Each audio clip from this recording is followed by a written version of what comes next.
Heading डालिए electric potential energy, electric potential energy, electric potential energy of N electric dipole, of N electric dipole. अब ये आपको last class में अगर आपको ध्यान हो तो मैंने आपको किसी भी डाइपोल की वजह से किसी पॉइंट पर क्या इलेक्ट्रिक फील्ड होता है वो हमने कैलकुलेट किया था।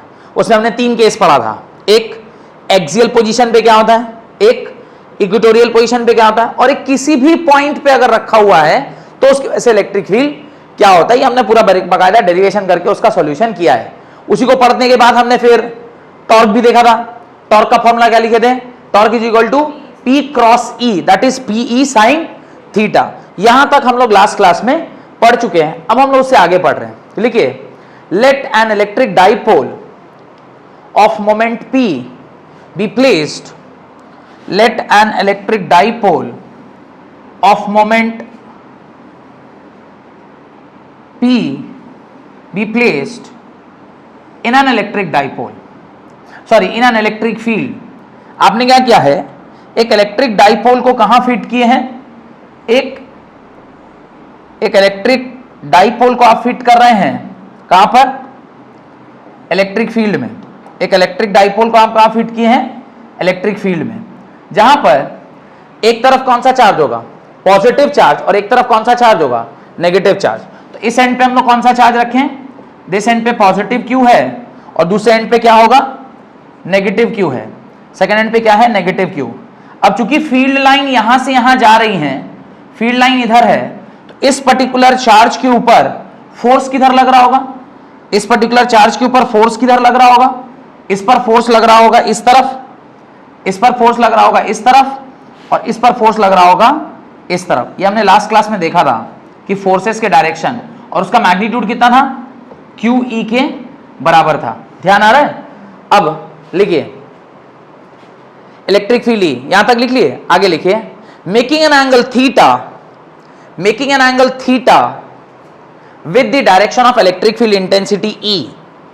तो ये डाइपोल जो है वो एंगल इलेक्ट्रिक फील्ड के साथ क्या बना रहा है, is making an angle theta. Electric field के साथ ये एंगल कितना बना रहा है, थीटा बना रहा है। डन।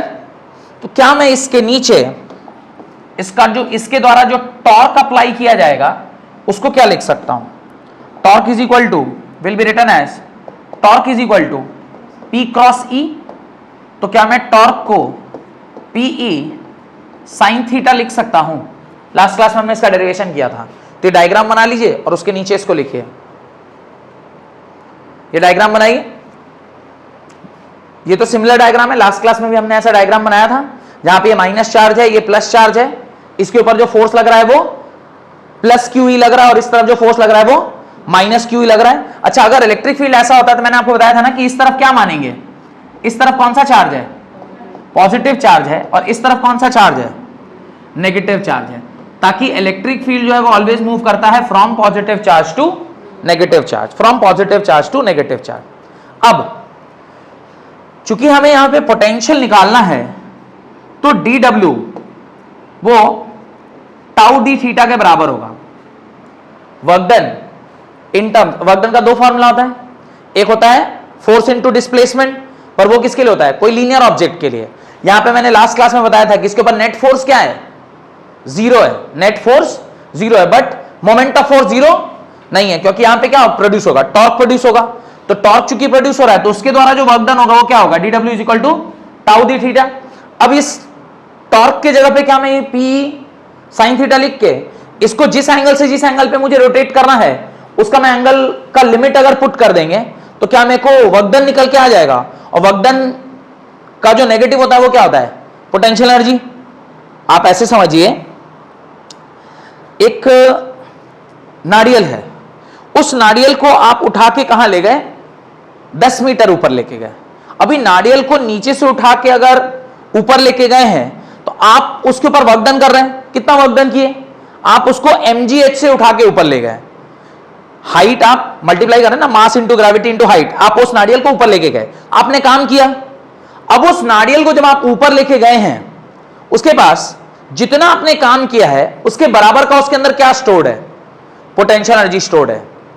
फोर्स था नीचे की ओर mg, आप उसको डिस्प्लेस कहां कर रहे थे? ऊपर की ओर कर रहे थे। तो एंगल कितना था? 180 डिग्री। 180 डिग्री मतलब वर्क डन नेगेटिव है। वर्क डन कितना है? माइनस mgh के बराबर।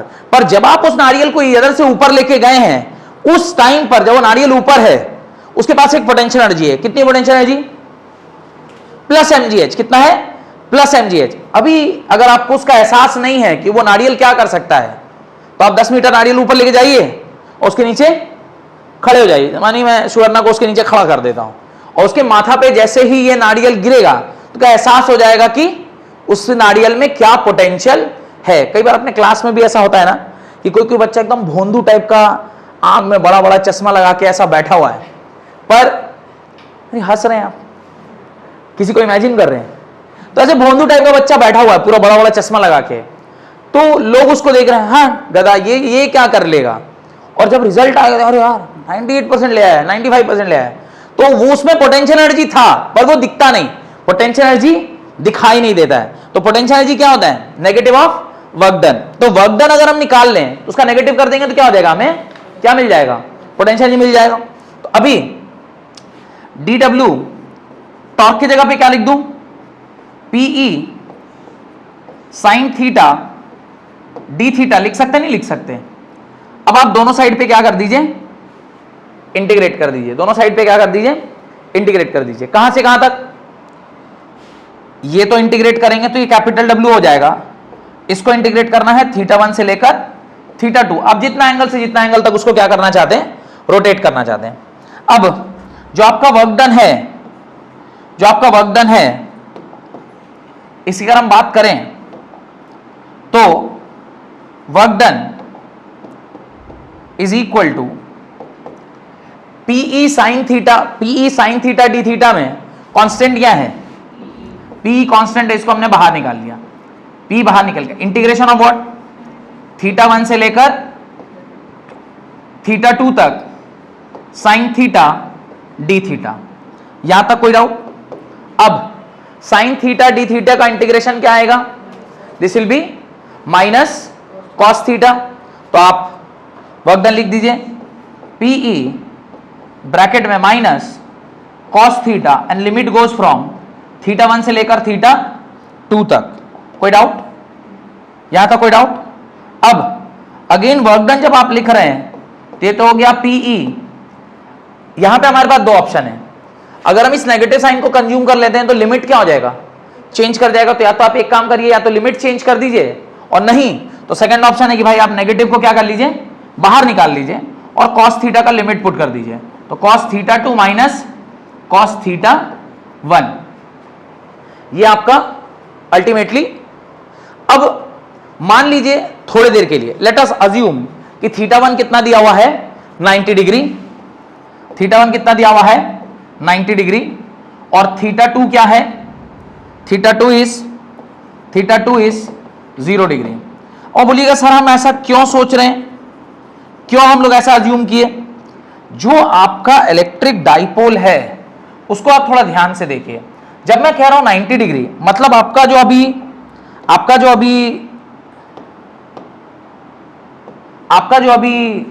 डाइपोल है वो कैसे रखा होगा?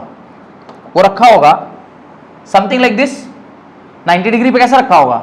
Something like this. ये आपका एंगल कितना होगा? 90 डिग्री होगा। यहां पे अगर आप डाइपोल रखिएगा तो ये पॉजिटिव के ऊपर उधर फोर्स लगेगा और नेगेटिव के उधर इधर फोर्स लगेगा, और इसकी टेंडेंसी होगी ये यहां से कहां जाएगा? स्टेबल इक्विलिब्रियम की ओर जाएगा। स्टेबल इक्विलिब्रियम की ओर जाएगा तो इसकी नेचुरल टेंडेंसी है, तो इसलिए नेचुरल टेंडेंसी को ही हमने θ1 और θ2 के फॉर्म में लिख रखा है। अब जब आप इसकी वैल्यूज को वहां पुट करेंगे, क्या पुट करेंगे? W is equal to minus PE, आपने क्या लिखा? कॉस ऑफ θ2 की जगह पे 90 डिग्री माइनस कॉस ऑफ θ1 की जगह पे 0 डिग्री। इसको सॉल्व करिए। W is equal to minus PE क्या आएगा? कॉस 90 और कॉस 0 इज 1। अभी ये तो हो गया स्पेसिफिक केस की वो 0 हो गया। हम चाहेंगे तो इसको 0 डिग्री की जगह पे कुछ एक रैंडम थीटा भी यूज कर सकते हैं, चाहेंगे तो इसका थीटा भी यूज कर सकते हैं। आप यहां पे 0 डिग्री ना लेके क्या ले सकते हैं, थीटा भी यूज कर सकते हैं। तो आप यहां पे कोई एक रैंडम, क्योंकि 0 डिग्री तो हो गया एकदम एब्सोल्यूट केस, जहां पे आप एकदम स्टेबल इक्विलिब्रियम में जा रहे हैं। इसको सॉल्व करिएगा, क्या आएगा, cos this is 0 and this is minus of cos of theta. इसको सॉल्व किया, वर्क डन क्या निकल के आया, प्लस पीई कॉस थीटा निकल के आया। और पीई कॉस थीटा को क्या मैं P डॉट ई लिख सकता हूं, तो work done is equal to P dot E लिखा जा सकता है क्या, work done is equal to P dot E लिखा जा सकता है, done, we can write it. तो P डॉट ई आपने ऐसा लिख दिया। अब ये P डॉट ई को मैंने अभी थोड़ी देर पहले आपको क्या बोला था, वर्क डन और पोटेंशियल एनर्जी में क्या रिलेशनशिप है, वर्क डन और पोटेंशियल एनर्जी में क्या रिलेशनशिप है, work done is negative of potential energy. तो पहले आप यहां तक इसको कॉपी करिए, ये पूरा कॉपी करिए, कहां तक लिख चुके, यहां तक लिख लिए, इसको आप कॉपी करिए, उसके नीचे एक लाइन ऐड करिए,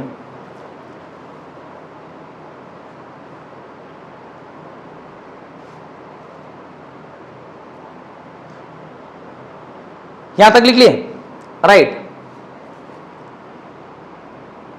The work done is stored, the work done is stored as the electrical potential energy, the work done is stored as the electrical potential energy, therefore जो वर्क डन होगा वो negative of क्या हो जाता है, potential energy हो जाता है। वर्क डन जो है वो पोटेंशियल एनर्जी के फॉर्म में है, और अगर एक फॉर्म ऑफ एनर्जी घट रहा है तो दूसरा फॉर्म को क्या होना पड़ेगा, बढ़ना पड़ेगा, या एक अगर बढ़ रहा है तो दूसरे को क्या होना पड़ेगा, घटना पड़ेगा। यहां से पोटेंशियल एनर्जी क्या आ जाएगा, minus PE, what is that, PE cos theta, और potential energy can be written as U is equal to minus P dot E के बराबर। तो पोटेंशियल एनर्जी क्या होता है, negative of P dot E के बराबर, जहां पे पी भी क्या है, एक वेक्टर क्वांटिटी है, और ई भी क्या है, एक वेक्टर क्वांटिटी है। तो u is equal to minus P dot E. अब लास्ट छोटा सा कॉन्सेप्ट है, लिखिए, special case when theta is equal to 0 degree, जब थीटा आप क्या ले रहे हैं, यहां पे थीटा आप क्या ले रहे हैं, 0 डिग्री ले रहे हैं, तो स्पेशल केस आप लिखिए, स्पेशल केस लिखिए, case 1 when theta is 0 degree, theta क्या है, 0 डिग्री है। थीटा 0 डिग्री लेंगे तो पोटेंशियल एनर्जी के साथ क्या होगा, पोटेंशियल एनर्जी के साथ क्या होगा, potential energy will be minus P के बराबर। देखिए क्या लिखेंगे, minus PE cos of 0 degree, cos 0 क्या होता है, 1 होता है, तो u इज इक्वल टू क्या आ गया, माइनस पी आ गया। यानी जब थीटा आप 0 डिग्री ले रहे हैं, इस टाइम पे इसके पास पोटेंशियल एनर्जी कितना है, माइनस पीई के बराबर। कोई दिक्कत, यानी जब स्टेबल इक्विलिब्रियम है तो इसके पास नेगेटिव पोटेंशियल एनर्जी है, क्योंकि ऑलरेडी ये सारा एनर्जी जो वो क्या कर चुका, खो चुका, सीधा हो गया ना, ऐसे था डाइपोल, ऐसे हो गया, तो ये अपने स्टेबल इक्विलिब्रियम में आ गया, तो इसके पास अभी कोई भी पोटेंशियल एनर्जी नहीं है, और है भी तो वो क्या है, नेगेटिव पोटेंशियल एनर्जी है। सेकंड लिखिए, when theta is case 2 when theta is 90 degree, when theta is 90 degree, theta 90 होगा तो क्या होगा, u is equal to minus PE cos of theta, theta की जगह पे आप क्या लिख सकते हैं, 90, कॉस 90 क्या होता है, 0, तो पोटेंशियल एनर्जी क्या हो जाएगा, 0। यानी जब हमारा डाइपोल ऐसे परपेंडिकुलर होगा इलेक्ट्रिक फील्ड के, उस टाइम पे उसका जो पोटेंशियल एनर्जी होगा वो क्या हो जाएगा, 0 हो जाएगा, डन। और केस 3 है, जब आप, केस 3 है जब आप when theta is equal to 180 degree, तो क्या होगा, u is equal to minus PE cos of 180, cos 180 is minus 1, that is p is equal to plus u is equal to plus P, plus P मतलब maximum potential energy. और जब unstable equilibrium में है, यानी positive is towards positive and negative is towards negative, तो highly unstable है, इसको बोले ना अनस्टेबल इक्विलिब्रियम। क्या बोले थे, अनस्टेबल, अनस्टेबल इक्विलिब्रियम के दरमियान इसके पास पोटेंशियल एनर्जी कितना है, मैक्सिमम पोटेंशियल एनर्जी। अगर थोड़ा सा भी डिस्प्लेस करिएगा ये फट से उठ के कैसा होना चाहेगा, ऐसा स्टेबल इक्विलिब्रियम होना चाहिए। तो पोटेंशियल एनर्जी होगा तब ना अपने से ऐसा हो जाएगा। अगर उसके पास अंदर पोटेंशियल एनर्जी नहीं है तो कैसे घूम के इधर से इधर आएगा। लॉजिक क्लियर है, कोई डाउट? चलिए यहां तक लिखिए, यहां तक लिख लिए, चलिए